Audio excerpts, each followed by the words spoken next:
The United Nations Security Council will meet on Thursday to discuss Moscow's charges that Ukrainian forces shot down a Russian transport military plane, killing everyone on board.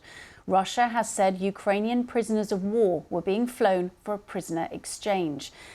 The BBC verified this video showing the moment of the crash. You can see the aircraft in the distance falling through the sky. The crash took place in Russia's southern Belgorod region, which lies along its border with eastern Ukraine. The Ukrainian authorities said the prisoner exchange was due to take place on Wednesday and that it has now been cancelled. None of the details surrounding those on board can be independently verified. Ukrainian President Volodymyr Zelensky has demanded an international inquiry into the incident. It is obvious that the Russians are playing with the lives of Ukrainian prisoners, with the feelings of their relatives, and with the emotions of our society. We need to establish all the clear facts as much as possible, given that the downing of the plane occurred on Russian territory, which is beyond our control. Well, Russia says its radars detected the launch of 2 Ukrainian missiles before the crash. Russia's Foreign Minister Sergei Lavrov was the one who called an emergency meeting to be held immediately. Ukrainian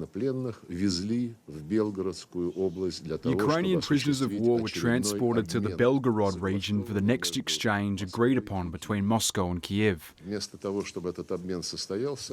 Instead of this exchange taking place, the Ukrainian side from the Kyiv region launched an anti-aircraft missile attack on this plane, which became fatal. Well, let's go live now to our Russia editor, Steve Rosenberg, who joins us this morning from Moscow. Hello to you, Steve. There's been some reaction, haven't there, just in the last few minutes from the Kremlin. Can you just outline what's being said?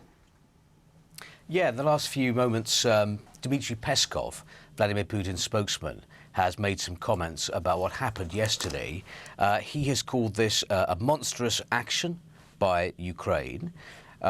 He has also supported the idea of an international investigation, but into the, as he puts it, the criminal activities of the Kyiv regime. And he was asked about whether prisoner exchanges between Russia and Ukraine would continue after this. He said he didn't know how this would affect future prisoner swaps. Those comments coming in the last few minutes from the Kremlin. Steve, clearly lots of questions to be answered about this incident yesterday. Can you tell us what we know? Clearly the key questions are who shot the plane down and who was on board.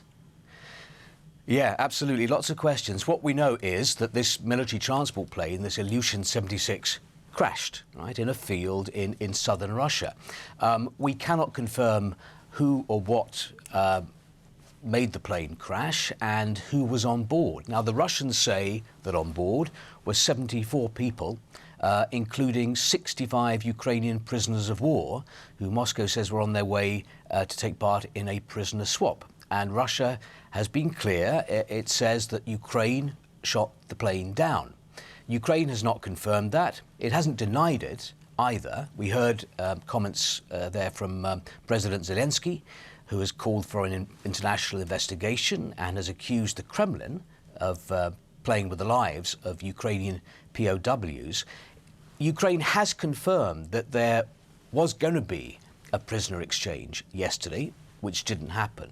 Interestingly, yesterday the Ukrainian General Staff and military intelligence issued statements, carefully worded statements, which when you read them appear to be an acknowledgement that Ukraine may have shot down the plane, although they don't say that directly and they don't talk about who was on board the plane. But for example, those statements include the suggestion that these military transport planes, like the one that crashed, were legitimate targets because they'd been delivering weapons which were being used to attack Ukraine. But as I say, the position of Moscow is that Ukraine brought the plane down and an investigation, an international investigation is needed into the actions of Ukraine.